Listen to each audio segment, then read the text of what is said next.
அல்மா herbal அப்படிங்கிற YouTube சேனலை போய் சப்ஸ்கிரைப் பண்ணி வச்சுக்கோங்க. தென்னாடுடைய சிவனை போற்றி, எந்நாட்டவருக்கும் இறைவா போற்றி. இது சிவன் கைலாயத்தில் இருக்கிறது என்று சொல்லி கொண்டிருக்கிறார்கள். கைலாயத்தில் சிவன் இருக்கிறார், கைலாயத்தில் சிவன் இருக்கிறார், அதில் மாற்று கருத்து இல்லை. எங்கெங்கு காணினும் சிவன் இருக்கிறார், அதிலும் மாற்று கருத்து இல்லை. சிவன் என்றால் சீவன், சிவன் என்றால் உயிர். கோயிலாவது எதரா குளங்களாவது எதரா, கோயிலும் குளங்களும் கும்பிடும் குலாமரே, கோயிலும் மனத்துலே குளங்களும் மனத்துலே, ஆவதும் அழிவதும் இல்லை இல்லை இல்லையே. எல்லாமே உள்ளே இருக்கிறது, எல்லாமே உள்ளே இருக்கிறது. உன் உடம்பு ஆலயம், உள்ளம் ஒரு பெருங்கோயில். அதனால்தான் சொல்கிறார்கள் தென்னாடுடைய சிவனை பற்றி. சிவன் தென்னாட்டுக்கு சொந்தக்காரர், இங்கே தான் இருக்கிறார். உத்தரகோசமங்கை என்கின்ற ஒரு கோவில் இருக்கிறது. அது எப்பொழுது கட்டப்பட்டது, அது எப்பொழுது தோன்றியது என்கின்ற ஆராய்ச்சியெல்லாம் செய்து பார்த்தோம் என்று சொன்னால் அதனுடைய காலங்களை நம்மளால் கணிக்க முடியாது. வழி வழி செய்திகளாக சொல்கிறார்கள் ராவணனுக்கு அங்கே தான் திருமணம் நடந்தது. இப்போ ராமாயண காலம் என்பது 6000 ஆண்டுகள் என்று சொல்கிறார்கள். அதற்குள் நாம் போக வேண்டாம்.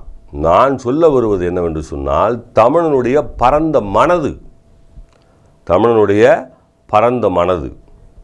பகுத்துண்டு பல்லுயிர் ஓம்புதல் என்று சொல்கிறான். யாதும் ஊரே யாவரும் கேளீர் என்று சொல்கிறான். பகுத்துண்டு பல்லுயிர் ஓம்புதல்.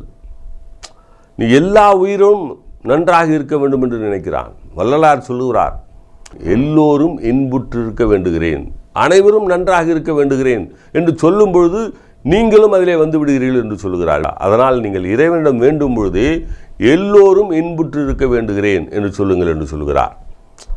அதுபோல தென்னாடுடைய சிவனே போற்றி, எந்நாட்டவருக்கும் இறைவா போற்றி என்று சொன்னால், இவன் உலகம் முழுக்க இருக்கிற மக்களுக்கெல்லாம் ஒரு பெயர் தான். இறைவனை இறைவன், இறைவன் காட் ஒரு சொல்லில் சொல்கிறாள், காட் என்று சொல்கிறார்கள் ஆங்கிலத்திலே. இது பல மொழிகளில் பார்க்கும் பொழுது அவரவர்களுக்கு ஏற்றவாறு அவரவர்கள் மொழியில் இறைவனை கூப்பிடுகிறார்கள். இறைவன் என்பதற்கு கடவுள் என்று பெயர். இறை தூதர்கள் வேறு, நாம் அங்கே தவறாக புரிந்து கொள்கிறோம். இறை தூதர்கள் என்பது வேறு. புத்தன் ஒரு மனிதனாக பிறந்தான், தூதனாக உபதேசங்களை செய்தார். இயேசு கிறிஸ்து ஒரு இறை தூதர், நபிகள் நாயகம் ஒரு இறை தூதர், கிருஷ்ண பரமாத்மா ஒரு இறை தூதர். அதாவது உபதேசங்கள். கடவுள் என்றைக்கும் நேரடியாக என்னுடைய கருத்து இது என்று சொல்லவே இல்லை. திருவிளையாடல் புராணம், கந்த புராணம், திருமுருகாற்றுப்படை இப்படித்தான் இருக்கிறதே தவிர இந்த சிவன் சொன்னார், முருகன் சொன்னார் என்றெல்லாம் இல்லை. அல்லாஹ் சொன்னார் என்று இருக்கிறது. அல்லாஹ் சொன்னதை நபிகள் நாயகம் தனக்கு கிடைத்த புத்தகத்தில் அவர் அதை இந்த உலகத்துக்கு செய்தியாக சொன்னார். அதுபோல இயேசு கிறிஸ்து தன்னால் மக்களுக்கு பயனுள்ள தகவல்களை சொல்ல வேண்டும் என்று சொல்லப்பட்டதை வேதகாமம் சொல்லுகிறது. புத்தன் தன்னுடைய கருத்துக்களை சொன்னதை நாம் படித்து கொண்டிருக்கிறோம். அப்படி பார்த்தால் நம்மிடையே வாழ்ந்த காந்தியும் ஒரு மகான் தான். காந்தி மகான் என்று தானே சொல்லுகிறோம்.